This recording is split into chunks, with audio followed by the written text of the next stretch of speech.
안녕하세요. 미국 주식하는 임계입니다. 오늘 미국장 한번 보겠습니다. 구독과 좋아요 부탁해요. 오늘 시장은 시장 무게 중심이 그동안 상승을 이끌었던 M7 빅테크 종목들에서 대형 우량주와 소형주로 이동할 것이란 기대감 속에 다우지수는 사상 최고치를 기록했고 S&P 500과 나스닥 역시 동반 상승하는 모습을 보여줬죠. 우선 3대 지수는 장 초반 6월 생산자 물가지수 PPI가 시장의 예상치를 소폭 웃돌았지만 전날의 하락폭을 다소 만회하는 모습을 나타냈고 미국의 6월 생산자 물가는 전월 대비 0.2% 상승하며 시장의 예상치 0.1% 상승을 상회하는 모습을 나타냈죠. 여기에 변동성이 큰 식품과 에너지를 제외한 그런 PPI도 전월 대비 0.4% 올라 시장의 예상치 0.2%를 웃돌았고 전년 동기로는 3.1% 상승해 전월 3.3% 상승보다 소폭 둔화하는 양상을 보였는데 이로 인해 6월 PPI는 예상치보다는 높게 나왔지만 시장은 크게 신경 쓰지 않아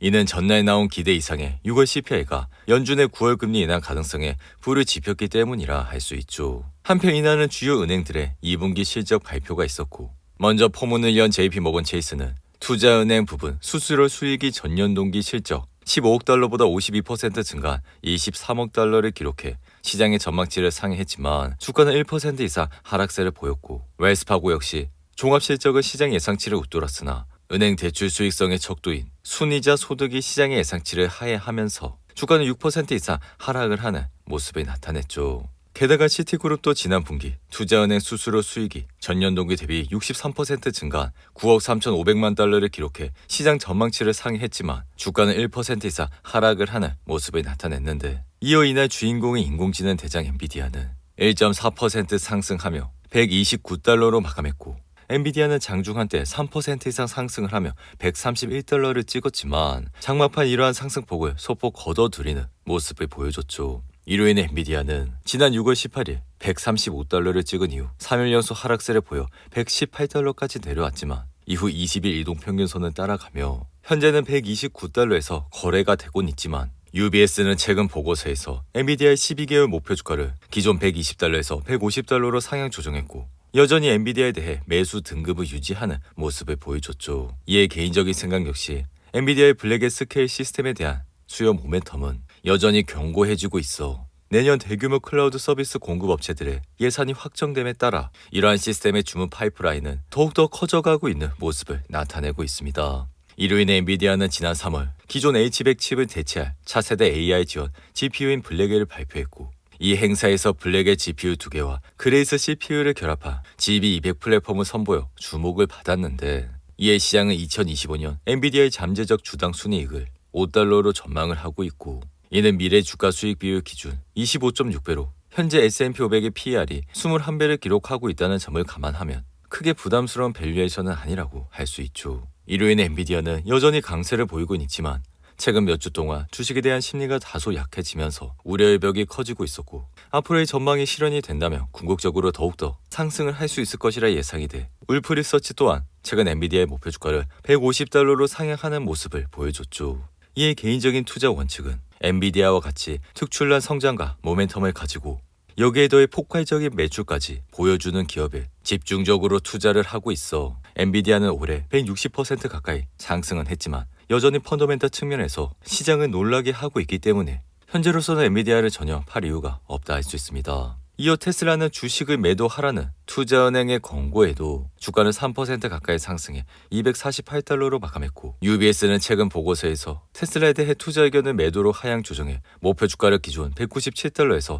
147달러로 낮추는 모습을 보여줬죠. 이에 UBS는 테슬라가 2030년까지 500만 대의 차량을 판매할 수 있다고 믿기는 어렵다며 390만 대에 도달하는 데 그칠 것이라 예상해 2025년부터 2027년까지 단기적으로는 시장 컨센서스를 11% 밑돌 것이라 예상을 했는데 이에 테슬라의 주가는 지난 4월 23일 1분기 실적 발표 이후 12% 이상 급등하면서 162달러까지 올라왔고 그 이후 지속적인 상승세를 거쳐 최근에 262달러를 찍었지만 현재로서 미국과 유럽과 중국에서 전기차 수요가 차가워지고 있어 테슬라의 지금 모델 라인업으론 수요가 포화 상태라 할 수 있는데 이에 테슬라는 보통 단순한 자동차 회사가 아니라 자동차 회사 그 이상이라고 명명되곤 있지만 현재 매출과 수익의 대부분이 제조업과 자동차 판매 연관되어 있어 로보택시 발표를 연기한다는 소식만으로 주가는 전날 8% 이상 하락을 하는 모습을 보여줬죠. 한편 지금 시장의 밸류에이션은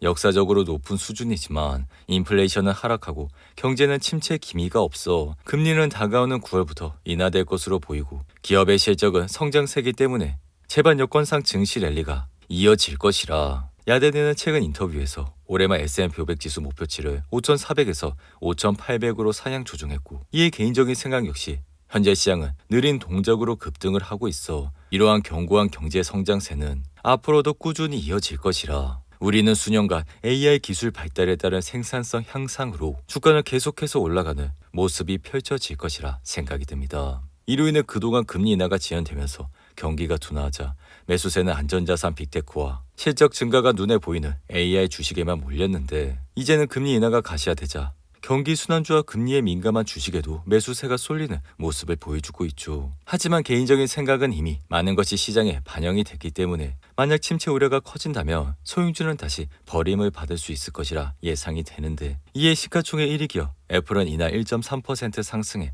$230로 마감했고 애플은 최근 신고가를 찍은 이후 전날 2% 이상 하락해 다소 주춤한 모습을 나타냈지만 아이폰 16 시리즈에 대한 기대감이 점점 높아지고 있어. 만약 아이폰 16이 흥행에 성공할 경우 온디바이스 AI 전반에 대한 수요가 늘어나며 애플의 주가는 다시 한번 상승을 할 수 있는 좋은 모멘텀을 가질 것이라 생각이 들며 여기에 더해 애플은 지난 6월 WWDC에서 애플 인텔리전스라고 명명한 다양한 AI 기능을 선보여 온디바이스 AI 시장에 출사표를 던졌는데 이에 애플의 주가는 WWDC 발표 이후 7% 이상 급등하며 종고점을 돌파해 그 이후 지속적인 상승세를 타면서 현재 주가까지 올라온 모습을 보여주고 있죠. 이에 개인적인 생각으로 애플은 지난 1년간 $190에서 $170 사이에 박스권에 머물러 있었지만 이러한 박스권에서 종고점을 돌파한다면 그 이후 주가는 큰 폭의 상승세가 이뤄질 것이라 말씀을 드린 바가 있는데 이어 시가총액 2위 기업 마이크로소프트는 이날 0.25% 하락해 $453로 마감했고 마이크로소프트는 지난 4월 25일 시장의 예상치를 상회하는 1분기 실적 발표 이후 주가는 잠시 주춤한 모습을 보였지만 이후 지속적인 상승세를 타면서 7월 5일에 $468라는 신고가를 달성했고 이후 주가는 다소 주춤한 모습을 보이곤 있지만 여전히 마이크로소프트의 펀더멘탈은 탄탄한 모습을 나타내고 있죠. 한편 가상화폐 대장 비트코인은 한때 $59,000대로 반짝 올라섰으나 다시 상승분을 반납하고 현재는 $57,000대로 내려왔는데 이에 비트코인은 금리 인하 기대감에도 상승을 하지 못하고 있는 이유는 독일 정부의 비트코인 판매와 채굴자들의 매도 압력 그리고 경기 침체에 대한 두려움으로 여전히 비트코인은 상승을 하지 못하고 있는 모습을 보여주고 있죠. 이어 뱅크 오브 뉴욕 멜론은 2분기 실적이 시장의 예상치를 상회하면서 주가는 5% 이상 상승했고 중고차 플랫폼인 카바나는 BTIG가 시장의 점유율과 수익을 동시에 늘릴 수 있다고 밝히면서 이날 주가는 5% 가까이 상승을 했는데 반면 AT&T의 주가는 스노우플레이크에서 고객 데이터를 불법으로 다운했다는 내용이 나온 이후 주가는 소폭 하락세를 보였고 코코넛 워터 회사인 비타코코는 8%가 중립 등급으로 낮춘 이후 이날 주가는 9% 이상 하락했는데 이어 산업 관련 회사인 페스트날은 2분기 실적이 시장 예상치를 상회하면서 주가는 2% 이상 상승했고 태양열 기술 회사인 어레이 테크놀로지는 CT가 중립에서 매수를 업그레이드를 하면서 이날 주가는 8% 이상 급등을 하는 모습을 보여줬죠. 오늘도 8분이 넘는 긴 영상 끝까지 시청해 주셔서 감사하고요. 가시기 전에 구독과 좋아요 잊지 마시고 그럼 저는 다음 영상에서 찾아뵙겠습니다. 감사합니다.